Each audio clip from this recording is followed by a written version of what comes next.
Hello and welcome. इस video में हम डिस्कस करेंगे अलेक्जेंडर पोप के वर्क्स को, उनकी पोइट्री को डिस्कस कर रहे हैं हम। तो इसमें डिस्कस करेंगे डनसीड। डनसीड जो है 1728 में इन्होंने पब्लिश करवाई और लिखी भी। ये डनसीड जो है ये इसमें जो अलेक्जेंडर पोप है ये क्रिटिसाइज करते हैं, सटायर करते हैं थियोबाल्ड को और कॉलेज सिबर को, इसमें सटायर करते हैं। एक्चुअल में हुआ ये कि 1725 में पोप ने पब्लिश किया एडिशन ऑफ शेक्सपियर। शेक्सपियर के वर्क को जो है एडिट करके उनको पब्लिश किया। उन्होंने जहाँ पे ज़रूरत थी इम्प्रूव किया, जहाँ पे ज़रूरत थी स्पेलिंग्स ठीक किए, पंक्चुएशन ठीक किए, उम्मीद किए वर्ड्स, ताकि जो है अनपॉलिश जहाँ पे वर्ड्स थे शेक्सपियर के वो ठीक किए और पब्लिश करवाया, ताकि वो 18th सेंचुरी जो भी रीडर्स हैं उनके लिए एक अच्छा वर्क बन जाए। इसलिए पोप ने उनको एडिशन किया। बहुत सारे क्रिटिक्स को जो है वो उसको चुभी, उनको बोलना कि पोप कौन होता है शेक्सपियर के वर्क को एडिट करने में। तो उनमें लेविस थियोबाल्ड और कॉलेज सेबर उनमें ज्यादा थे। उनने आर्ग्यू किया और बड़े मतलब डिसरेस्पेक्टफुल तरीके से जो है पोप को बोला, और पोप को जो है बोला कि इसने रिमूव किया, इसने अच्छी तरह से शेक्सपियर को नहीं समझा, इसने उसके ओरिजिनल मीनिंग को नहीं समझा। उन्होंने ये भी इल्ज़ाम लगाया पोप पे कि पोप ने शेक्सपियर को क्रिटिसाइज किया। एक्चुअल में पोप ने उसको क्रिटिसाइज नहीं किया था शेक्सपियर को, और थियोबाल्ड ने पब्लिश किया। फिर उसके बाद शेक्सपियर रिस्टोर्ड 1726 में। इसमें थियोबाल्ड ने जो है शेक्सपियर को बड़ा महान बोला पोप ने जो है गलत किया।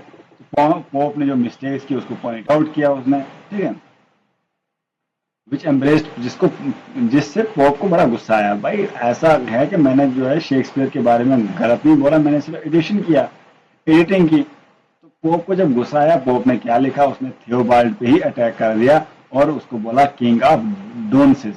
किंग ऑफ डोनसिस मतलब डनसियर्ड उसने लिखा। किसने? अलेक्जेंडर पोप ने 1728 में। और पोर्ट्रे किया किसको?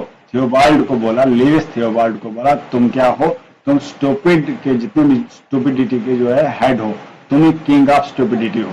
पोप ने शेक्सपियर को अटैक नहीं किया, बल्कि उन्होंने किसको अटैक किया? उन क्रिटिक्स को जो उसको क्रिटिसाइज करते थे इस डनसियर्ड में, ठीक है। ये है डनसियर्ड के बारे में थोड़ा। और नेक्स्ट है N epistle to doctor Arbuthnot. ये एक एपिसल होता है लेटर फॉर्म में जो लिखा है अर्बथनॉट को। अर्बथनॉट जो है अलेक्जेंडर पोप का क्लोज फ्रेंड था, उसकी डेथ हो रही थी, बड़ा बीमार था, उसको जो है लिखा उसने। अलेक्जेंडर पोप ने इसको कंप्लीट किया था 1734 में, an epistle to doctor Arbuthnot, and published it in January 1735। जनवरी 1735 में पब्लिश किया। एक पोइटिक ट्रिब्यूट था उसके फ्रेंड को, डॉक्टर अर्बथनॉट को, हु वाज डाइंग, जिसकी डेथ हो रही थी। डॉक्टर अर्बथनॉट जिसकी डेथ हो रही थी उसको जो है उसने डेडिकेट किया। ये जो an epistle to doctor Arbuthnot 419 line में लिखा गया है, 419 हीरोइक कपलेट्स में लिखा गया है। इस पोएम में जो है डिफेंड करता है पोप स्टाइलिकल करियर को, बोलता है वाइल लेपोनिक cowardly critics hypocritical patterns and literary charlatans. तो बोलता है मैं ये जो है मेरा करियर जो है ये अच्छा है, मैं उनको क्या करता हूँ, मैं उनको ही क्या करता हूँ, लैम्पोन करता हूँ। उनको लैम्पोन मतलब पर्सनल सटायर, क्रिटिसाइज करता हूँ। जो कवर्ड क्रिटिक हैं, जो हाइपोक्रिटिकल है, उनको ही क्रिटिसाइज करता हूँ। और it boldly confronts for like Joseph Addison. और इसको जो जोसेफ एडिसन को जो बोलता है ये मेरा दुश्मन है। इसको एटिकस बोलता है जोसेफ एडिसन को, जो कि इसको पोप के साथ उसको बनती नहीं थी। लियोनार्ड वेलस्टेड को बोलता है, लेविस थियोबाल्ड को बोलता है, एम्ब्रोस फिलिप्स को बोलता है, जॉन डेनिस को बोलता है, और खास करके लॉर्ड हार्वे को जो है ये बड़ा क्रिटिसाइज करता है। यहाँ पे लॉर्ड हार्वे को बोलता है sporous, spore who appears under the persona sporous बोलता है इसको N epistle to doctor Arbuthnot को, जो अपने फ्रेंड को लिख रहा है लेटर, उसको बोल रहा है कि इसके बारे में जो जॉन लॉर्ड हार्वे है वो अच्छा बंदा नहीं है, वो स्पोरस है।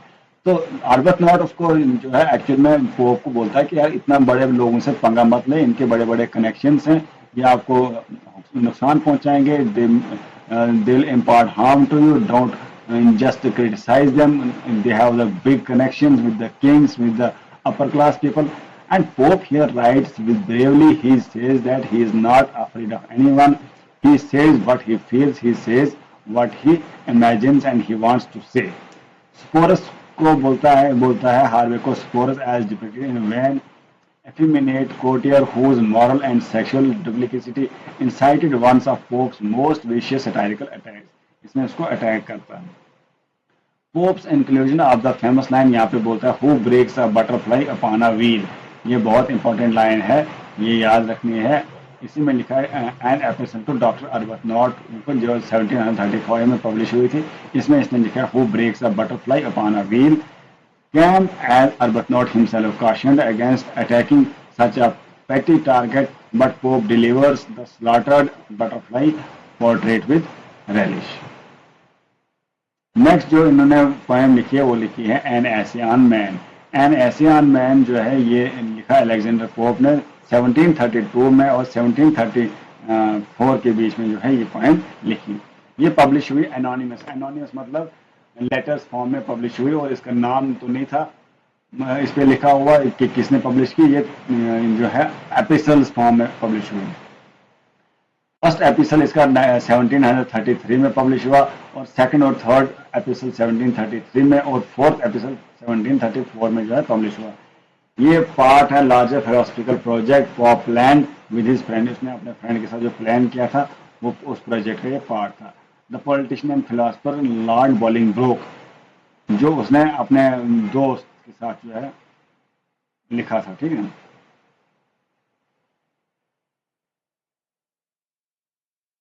लॉर्ड बोलिंगब्रोक इसका नाम. लॉर्ड बोलिंगब्रोक.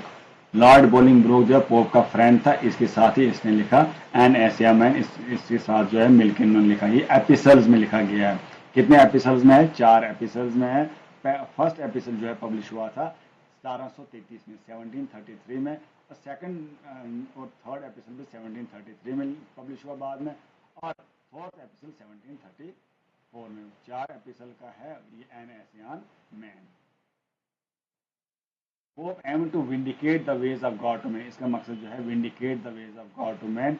जैसे पैराडाइज लॉस्ट में लिखा था जॉन मिल्टन ने to justify the ways of God to man. यहाँ पे है to vindicate the ways of God to man. Milton का जो है डिफरेंट फिलोसफी है इसकी. It was written during Enlightenment when thinkers debated reason faith nature and human purpose. जब thinkers debate करते थे रीजन के बेस पे फेथ के बेस पे नेचर के बेस पे ह्यूमन पर्पस के बेस पे तब भी जो है अलेक्जेंडर पोप ने इसको जो है लिखा एन एशियान मैन. ठीक है. इसका स्ट्रक्चर जो है क्या है पोप स्टोरी नहीं बोलता है. ये नेरेटिव सेंस में कोई स्टोरी नहीं बोलता. ये पोएम है फिलोसफिकल ट्रीटाइज है. ये पोएम जो है एन एशियान मैन क्या है ये फिलोसफिकल ट्रीटाइज है. ये फिलोसफी बोलती है. और फर्स्ट एपिसोड में क्या बोलता है the universe and God's plan. Universe के बारे में और गॉड के प्लान के बारे में अलेक्जेंडर पोप बोलता है explores humanities place in the grand order of creation. Humanity की जो क्रिएशन है गॉड ने जो क्रिएट किए हैं लोग उनमें ह्यूमैनिटी कहाँ पे एग्जिस्ट करती है वो यहाँ पे जो है एपिसोड 1 में बोलता है. और आर्ग्यू करता है everything in nature includes apparent evils has a divine purpose. जो भी नेचर में है इवल्स हैं गुड हैं everything has a divine purpose. हर किसी चीज़ को जो है डिवाइन पर्पस है. गॉड ने जो है किसी पर्पस के लिए जो है हर चीज़ को क्रिएट किया है इस दुनिया में. ये एपिसोड 1 में बोलता है the universe and God's plan में. और ये भी बहुत फेमस आइडिया इसमें दिया है human should accept their limited knowledge and not question God's plan. Human को अपने नॉलेज के लिमिटेड नॉलेज के अकॉर्डिंग ही काम करना चाहिए. उसको एक्सेप्ट करना चाहिए. गॉड के प्लान को चैलेंज नहीं करना चाहिए. गॉड ने जो प्लान बनाया है उसको चैलेंज करना हमारा काम नहीं है. हमारा जितना गिवन नॉलेज है जितना लिमिटेड नॉलेज है उसके अकॉर्डिंग हमें एक्सेप्टेंस करनी है गॉड की तरफ. हमने सबमिट करना है. तो ये खुद कैथोलिक थे तो ये मानते थे कि हमें सबमिट करना है. और उसके बाद ह्यूमन नेचर दूसरे एपिसोड में ह्यूमन नेचर के बारे में बोलते हैं. Studies individuals how reason passion instinct and self drive humans. जो पैशन है रीजन है इंस्टिंक्ट है और सेल्फ लव जो है ह्यूमंस को कैसे जो है इन्फ्लुएंस करता है. ये सेकंड पार्ट में सेकंड एपिसोड में बोला है ह्यूमन नेचर में. Pope sees people as inherently dual noble yet flawed and emphasizes the balance between self-interest and social duty. Balance self interest और सोशल ड्यूटी में क्या बैलेंस है वो एपिसोड सेकंड में बोला है अलेक्जेंडर पोप ने इसी एन एपिसोड इसी जो एन एशियान मैन में. और एपिसोड थर्ड में जो है पहले the universe and God's plan, दूसरा ह्यूमन नेचर, तीसरा society and God's government. Society and government. तो analyse how human relate to one another in family societies and nation. इंसान कोई जिससे कैसे रिलेटेड है फैमिलीज में सोसाइटीज में नेशन में. ये आर्ग्यू करते हैं सोसाइटी जो है guided by God's laws, government and religion are necessary for order. Government और रिलीजन जो है नेसेसरी हैं ऑर्डर के लिए. सोसाइटी एंड गॉड में बोलते हैं एपिसल थर्ड में. और एपिसल फोर्थ में जो है हैप्पीनेस के बारे में बोलते हैं. Discusses the nature and true happiness epistle 4 में बोलते हैं. Concludes virtue and self awareness lead to contentment, wealth and fame in power. ये इंपॉर्टेंट लाइन्स है. इसी एशियान मैन जो इसका इंपॉर्टेंट लाइन्स है वो यहाँ पे है. Non know then thyself, presume not God to scan, the proper study of mankind is man. ये एपिसल सेकंड में दिया गया है. इसमें अलेक्जेंडर पोप ने एन ऐसे ऑन मैन में. Hope springs eternal in the human breast. ये यहाँ पे इंपॉर्टेंट बन जाता है. एपिसल फर्स्ट में ये लाइन दी गई है. Whatever is right, whatever is right epistle 1 में लिखा गया है. और fools rush in where angels fear to tread, ये एपिसल सेकंड में दिया गया है. और Vice is a monster of so frightful mean as to be hated needs but to be seen. Yet seeing too oft familiar with her face, we first endure, then pity, then embrace. ये episode second में जो है ये दिया गया है. और conclusion में इसके लिखते हैं एन एशियन मैन जो है एक फिलोसफिकल पोएम है. ये पोइट्री के बारे में बोलता है, मैन के बारे में बोलता है, ह्यूमन नेचर के बारे में बोलता है, मेटाफिजिकल आइडियाज इसमें हैं. और पॉप का क्या रैशनल व्यू है, क्या हायरार्किकल यूनिवर्स जो है हायरार्किकल डिज़ाइन है. जैसे यूनिवर्स में हायरार्किकल डिज़ाइन है, गॉड है, उसके बाद एंजल्स हैं, लोग, इस तरह ह्यूमन रियल वर्ल्ड में भी हायरार्की है. ठीक है, ये सब इसमें बताया गया है विद एन एशियन मैन. मिलते हैं नेक्स्ट वीडियो में नेक्स्ट टॉपिक के साथ. तब तक